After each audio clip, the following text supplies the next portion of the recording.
Chapter 5. What can a kid do when he sees his... Try that one again. Chapter 5. What can a kid do when he sees his cousin dying? Brad became frantic. He actually whispered... I'm going to try this again. What can a kid do when he sees his cousin dying? Brad became frantic. He actually whimpered as he ran to the window to look for his father, then ran back to my limp body to see if I was breathing yet. I wasn't. "Winston! Winston! No! No! No! No!" Brad hollered. He bent down and checked my chest to begin giving me CPR, looking wildly towards the window. Should he run to the barn for help? Should he start the CPR? What should he do? And just then, Brad felt on a sharp jolt of his own arm. But this pain didn't come from electricity, it came from me, a good hard punch below his shoulder. "Gotcha, jockhead," I hollered. Then I started to laugh. "Oh, I don't believe it, you stupid dweeb," Brad said, starting covering his face with his hands. "I was so sure you weren't faking me out. I thought you were dead, man. How did you do that?" "Simple. I just started shaking and screaming. I kicked the computer plug out the wall behind your desk to shut the monitor down. Looked like the electricity shorted out Looked like the electricity shorted out the computer," I said proudly, still laughing. This time, Brad was the one who wasn't laughing. "You deserved it," I said. "You got me bad a few times already." After a few minutes, Brad finally admitted he'd had it coming and laughed along with me, but he agreed our games had gotten out of control. No more false stories or phony injuries were decided. One of us might really get hurt sometime, need help from the other one. How could we ever know what to believe if we kept playing these stupid tricks? We shook hands on our agreement, and I installed Brad's new computer games. All of them were way cool too. Terrible Battle 2, and Karate Fighters, and Dog Fights to the Death, and other great stuff. But we didn't play anything for too long because Brad really wanted to show me around the farm. Really, I would rather have played more computer games, but I went along on a tour of the farm just to be nice to my cousin. He's a great guy, even if he is a major jock who likes to kid around with me all the time. The farm was really pretty and everything, I guess. All I could see everywhere around me were acres of fields surrounded by dense woods and gentle green mountains. Not another house in sight. Uncle Bob grew corn and soybeans and hay on his land, mostly to feed his animals, and sure had plenty of animals to feed. He had a newly built red wooden barn full of cows that his farmhands milked every day, and he had another barn that badly needed a fresh coat of red paint. It was an older building, most of the paint weathered off by the harsh Vermont winters. That old, creaking, tumble-down barn was right outside the window of my room, the death room.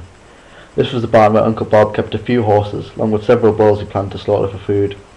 There were lots of other animals on the farm, sheep and chickens and goats. Uncle Bob and Brad used the animals for everything one way or another. The sheep for wool and skins, the goat's milk for cheese, the chickens for eggs and meat. I told Brad his farm was really awesome, and it was. I'd never seen anything like it before, but I still missed city life. Pretty soon I'd miss the city more than ever. As we walked through the old run-down barn near the house, Brad showed the animals to me. "See this grey horse? Look at the spots on him. He's really pretty, isn't he? He's called an Appaloosa, a great horse to ride," Brad explained. "We named him Demon because my dad said he's strong as the devil. I ride him all over the farm and he never gets tired, but he's really nice and gentle. You can pet him if you want." But I'd never touched a horse, so I was nervous. Brad reached out to Demon, stroking his back. Demon shook his head as though a fly had landed on his ear. Then Brad moved his hand up to Demon's face, gently patting the horse's nose and mouth. Demon shook his head again, almost like he was angry at Brad for touching him. "Oh no, Demon!" Brad suddenly shouted. "No, Demon, no! Ow, no! Brad, what's wrong? You all right?" asked Wormy. I ran 2 steps forward toward the front of Demon to see what happened. "Stay away from Demon," Brad warned me. "Winston, don't come any closer. What's wrong, Brad? Tell me what's wrong," I demanded. "Demon started biting me, wouldn't let go," Brad said, looking down at his right arm. "This gentle horse tried to bite my arm clear off." Oh no. Chapter 6.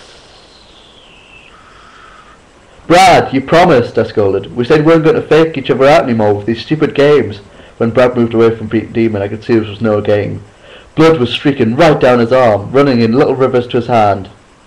From his hand, the blood drifted to the barn floor, staining the sandy dirt and yellow hay.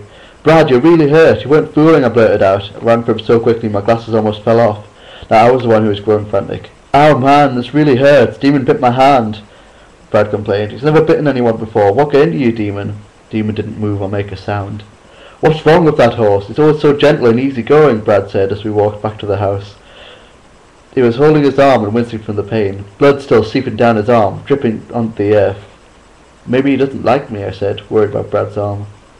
I wondered if he'd have to go to the hospital for stitches and shots or something. No, it's not that. He didn't even look at you. It's something else, something weird. I've never seen Demon act so strange before. Brad said slowly. It was almost like he was angry with me for something. Demon didn't want me touching him at all. When he bit me, he chomped down hard. It was like he didn't want to let go until he'd bitten my arm right off. We cleaned up Brad's injury, and with some alcohol and antiseptic ointment, and wrapped his arm in a large bandage. The bite didn't look deep enough to need stitches, Brad decided, but he warned me to stay away from Demon. Don't come near him, Brad said, his voice full of dread. I think that horse is dangerous. It was the way he acted, not just the bite. Demon might even be crazy. But at dinner, when Brad told his father about the horse, Uncle Bob just chuckled. Don't worry about Demon, Brad, Uncle Bob said. He's a good sweet horse. Something just spooked him and he reacted. Any animal will do that if they get scared. You go right back to Demon tomorrow and put a saddle on him and ride him. You and Winston both. You'll be just fine. We finished our meal of fresh corn and chicken and steak. All of it grown or slaughtered right there on the farm. The food sucked. I was starting to like the country life better and better. After dinner, I went to my food to unpack my suitcase while Brad started up the computer.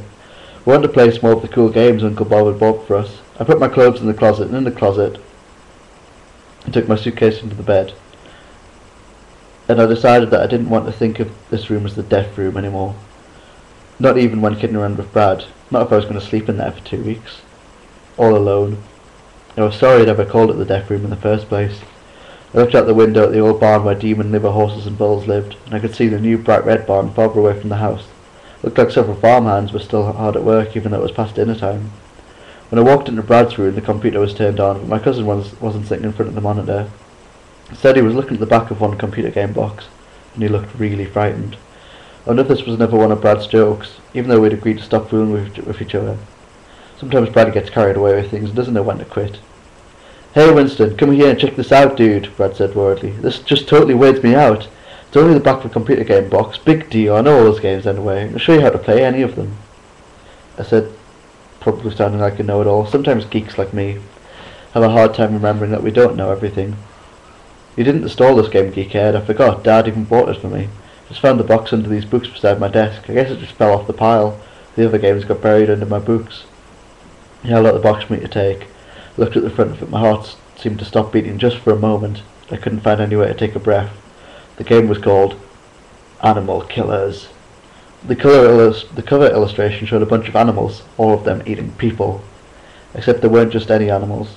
They were all horses. Spotted horses, just like Demon. They were inside an old red barn, a barn that looked like, a lot like the one outside my window. Every horse had a human arm or leg sticking out of its mouth, with blood dripping from the chewed off limbs onto the dirt and onto the hay below.